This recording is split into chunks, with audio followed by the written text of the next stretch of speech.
Generation gap سرکاری نوکری کے قوانین میں ایک شق ہے جس کو بریک ان سروس کہا جاتا ہے۔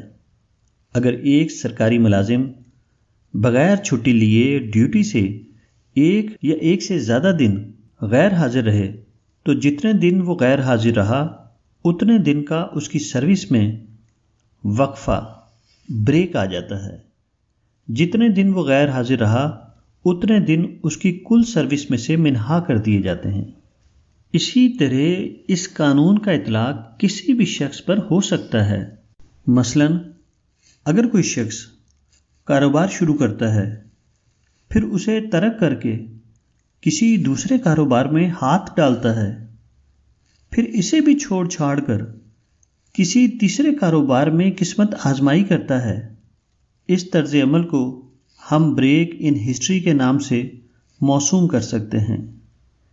ماہر نفسیات ایسے لوگوں کے بارے میں گراس ہوپر مائنڈ کی اصطلاح استعمال کرتے ہیں، یعنی وہ اپنی توجہ ایک نقطے پر مرکوز کرنے کی صلاحیت نہیں رکھتے ہیں۔ ان کی توجہ غیر متوقع طور پر ایک جگہ سے دوسری جگہ بھٹکتی رہتی ہے۔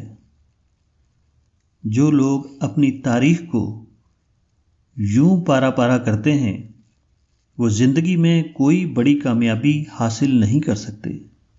آپ کی تاریخ آپ کا سب سے بڑا اثاثہ ہے، اور بریک ان سروس یا بریک ان ہسٹری آپ کو اپنے قیمتی اثاثے سے محروم کر دیتی ہے۔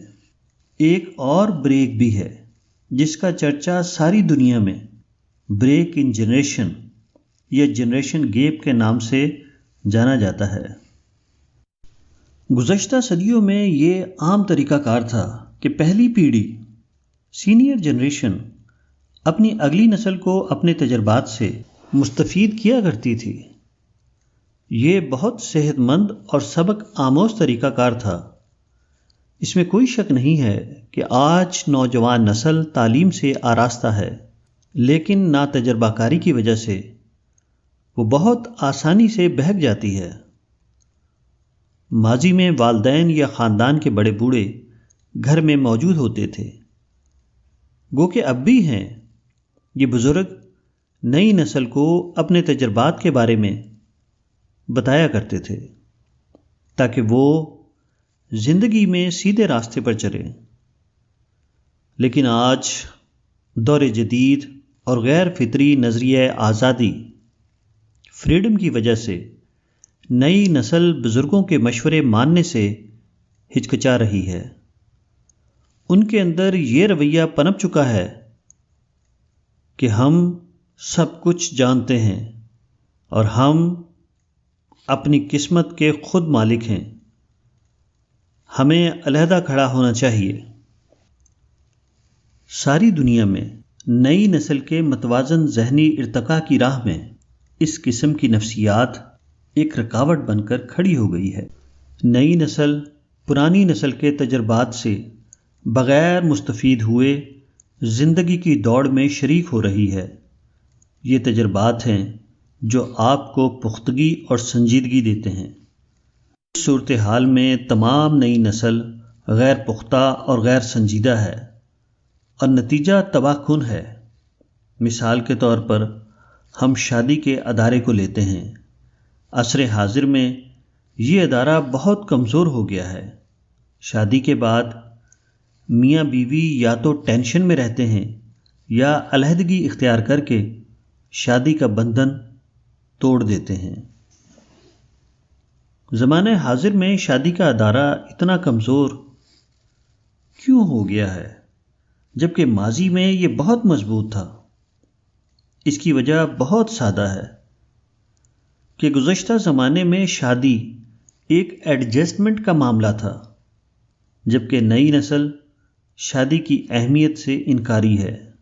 گزشتہ نسلوں کے تجربات سے مستفید نہ ہونے کا یہ نتیجہ ہے کہ نئی نسل شادی کی افادیت کے حوالے سے کچھ نہیں جانتی، ماں سوائے محبت، لو۔ اور یہ حقیقت ہے کہ سماجی زندگی میں جذبات کے مقابلے میں ایڈجسٹمنٹ اہمیت رکھتی ہے۔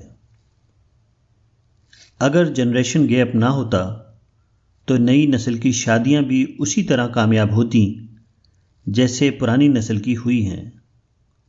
آج کل کے دور میں بطور ایک قانون اس مسئلہ میں بہت زیادہ استثناء نہیں ہے۔ اس رجحان نے جدید معاشرے کو بہت نقصان پہنچایا ہے۔ مندرجہ بالا مثال اس کے تباہ کن نتائج کی طرف دھکیلتی ہے۔ جنریشن گیپ ہماری دنیا کا ایک بہت سنجیدہ مسئلہ ہے، لیکن اس کے لیے صرف نئی نسل کو ہی مورد الزام نہیں ٹھہرایا جا سکتا۔ اس جنریشن گیپ کی پرانی نسل بھی ذمہ دار ہے۔ دونوں نسلیں نصف نصف قابل مواخذہ ہیں۔ اس میں شک نہیں ہے کہ عمر رسیدہ لوگوں کے پاس تجربات ہیں، لیکن ان میں یہ صلاحیت نہیں ہے کہ اپنے تجربات اس زبان میں بیان کریں جو نئی نسل کے لیے قابل فہم ہو۔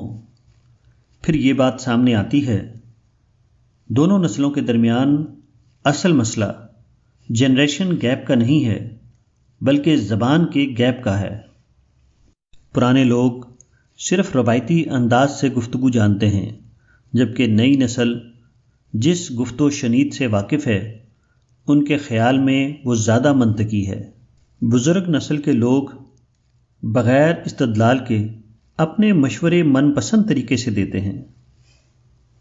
وہ صرف یہ کرو یہ نہ کرو کی زبان جانتے ہیں، جبکہ عصر حاضر کی نسل صرف وہ زبان سمجھتی ہے جس میں استدلال کی قوت ہو۔ لہٰذا اگر نئی نسل اپنی جدید ذہنیت کی بنیاد پر اپنے سینئر کے تجربات سے فائدہ اٹھانے میں ناکام ہوئی تو سینئر بھی اس خلا کے ذمہ دار ہیں، کیونکہ انہوں نے بھی وہ صلاحیت اپنے اندر پیدا نہیں کی جس کی بنا پر وہ اپنے نسائے زیادہ قابل فہم زبان میں نئی نسل کو منتقل کرتے اور نئی نسل زیادہ توجہ سے انہیں قبول کرتی۔ اس جنریشن گیپ کی دونوں نسلیں ذمہ دار ہیں۔